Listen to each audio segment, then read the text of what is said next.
Welcome to St Mark's Church in Surbiton, and I'm going to be talking about Black Lives Matter.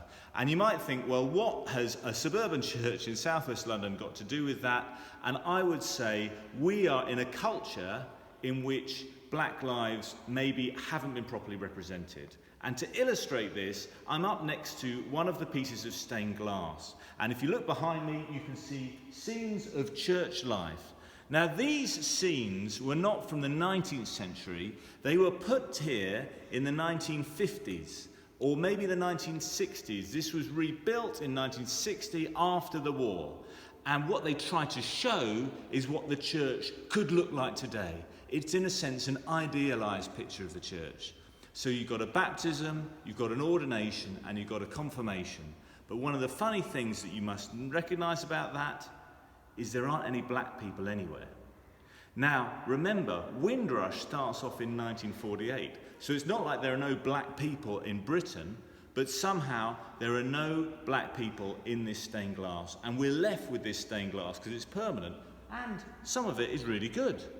But that is a problem. And if you are black and you come into this church, well, where are you represented?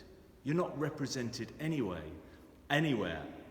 And that is a problem that we've got to live with. And when you see Donald Trump holding a Bible outside a church, I think that's what he's saying. He's tying into this cultural archetype that the Anglican church, because he was outside an Episcopalian church, is for white people. And that is a cultural problem that we have to deal with. But we kind of contribute to it through our structures.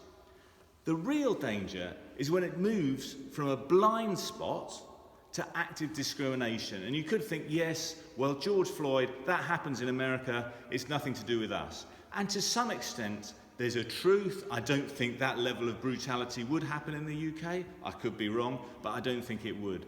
But it's not exactly the case. Here's an example. In December, in actually St Andrews, our sister church, the BBC, they needed a church in Kingston near where a celebrity lives to read the Nativity story.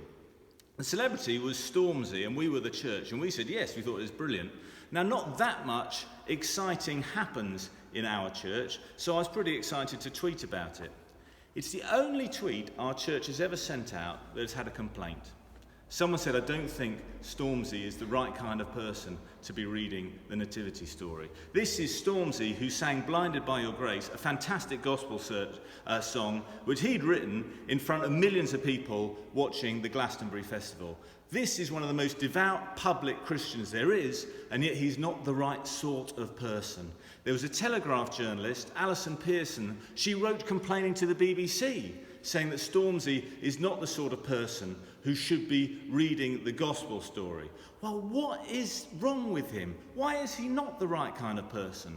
Well, the person replying to our tweet said, he has said some homophobic things in the past, and pointed to tweets. And he had. He'd talked about faggots in the past. But here's the thing.